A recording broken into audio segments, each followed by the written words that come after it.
Nostradamus, o profeta arquétipo, a força psíquica por trás da lenda. Nas últimas 2 jornadas, mergulhamos profundamente em uma face oculta de Nostradamus. Aquela que vai além do homem, além do médico, além do vidente. No primeiro episódio, sugerimos que suas famosas centúrias ocultavam mais do que previsões. Carregavam símbolos vivos, arquétipos ancestrais escondidos em poesia velada. No segundo, abrimos as páginas do misterioso livro perdido, revelando imagens que remetem ao tarô e à alquimia. E sugerimos que Nostradamus talvez estivesse codificando um verdadeiro mapa psíquico para o despertar espiritual. Mas agora, neste episódio final, a pergunta que ecoa é a mais profunda de todas. Quem ou o que foi realmente Nostradamus? E mais, será que ele, conscientemente ou não, encarnou um arquétipo universal tão poderoso que ecoa até hoje no inconsciente coletivo da humanidade?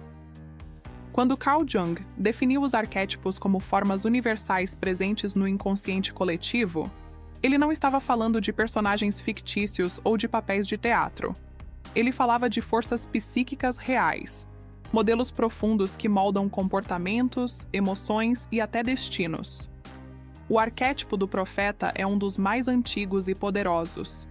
Ele aparece nas mais diversas culturas: Moisés no deserto, Oráculo de Delfos, Merlin ao lado de Arthur, João Batista pregando no caos. Esse arquétipo não apenas prevê, ele revela. Não apenas olha para o futuro, mas age como uma ponte entre o mundo invisível e o visível. Nostradamus, com sua aura de mistério, suas visões enigmáticas, sua conexão com o cosmos e com os medos mais primitivos da humanidade, se encaixa perfeitamente nessa forma simbólica.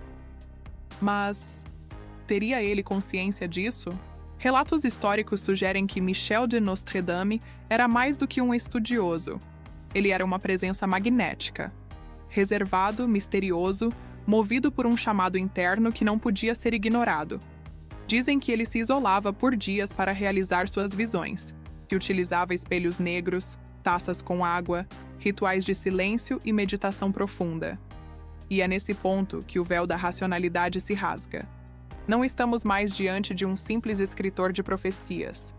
Estamos diante de alguém que pode ter sido um médium arquetípico, alguém que entrou em contato com imagens primordiais do inconsciente e as transcreveu em linguagem simbólica. Como um xamã moderno, Nostradamus parecia acessar um campo que ia além do tempo. Ele via guerras, pestes, revoluções, mas, acima de tudo, via padrões repetitivos, espirais psíquicas que se manifestam ciclicamente na história da humanidade. Essa capacidade de captar padrões simbólicos é o que torna suas visões tão ressonantes. Ao contrário do que muitos pensam, Nostradamus raramente falava de datas exatas ou eventos específicos. Sua linguagem era sempre ambígua, fluida, imagética. Isso não era por acaso. Os arquétipos não operam na lógica cartesiana. Eles operam através de metáforas, de sonhos, de imagens que tocam diretamente o inconsciente.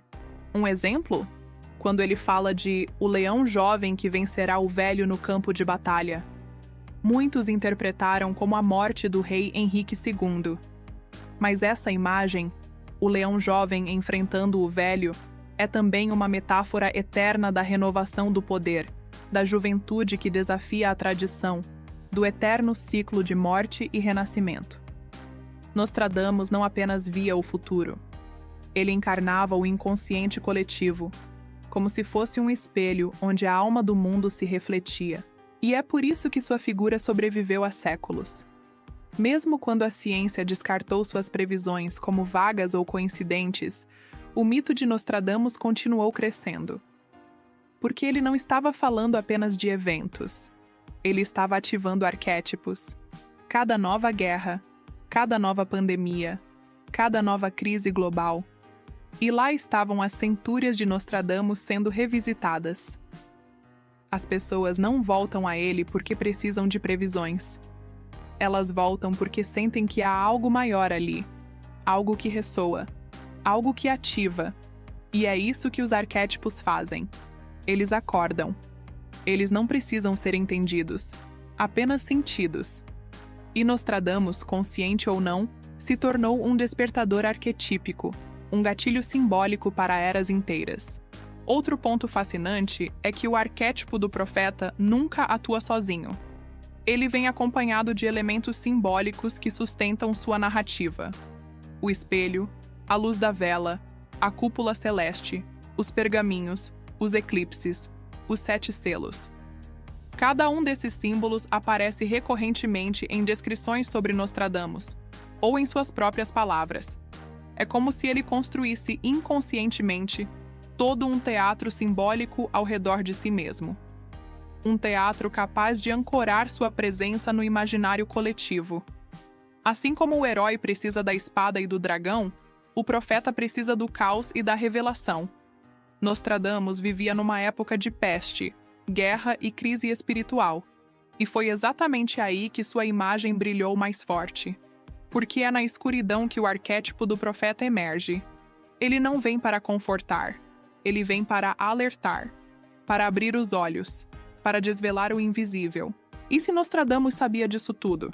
Se ele conhecia os arquétipos e usava esse conhecimento para moldar sua própria imagem, criar impacto e permanecer eterno?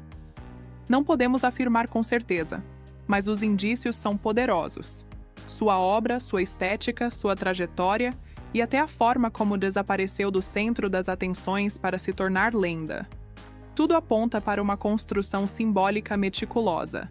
E se não foi proposital, foi ainda mais fascinante, pois demonstra como o inconsciente coletivo pode utilizar indivíduos como veículos de manifestação arquetípica. Nostradamus, nesse cenário, teria sido escolhido pelo próprio inconsciente humano para transmitir imagens, verdades e padrões que a humanidade precisava lembrar. E assim encerramos essa minissérie. Mas talvez, como todo bom símbolo, ela não tenha fim. Porque ao falarmos de Nostradamus, falamos de algo que vive dentro de cada um de nós. O arquétipo do profeta continua presente. Em nossos sonhos, em nossas inquietações, em nossos impulsos de buscar sentido em meio ao caos. E talvez esse seja o maior legado de Nostradamus. Não suas previsões, mas sua capacidade de despertar o invisível. De nos lembrar que há uma linguagem mais antiga do que as palavras. Uma linguagem feita de símbolos, arquétipos e alma. E você? Consegue ouvir esse chamado? Ou será que Nostradamus ainda fala com você, mas em um idioma que só o inconsciente entende?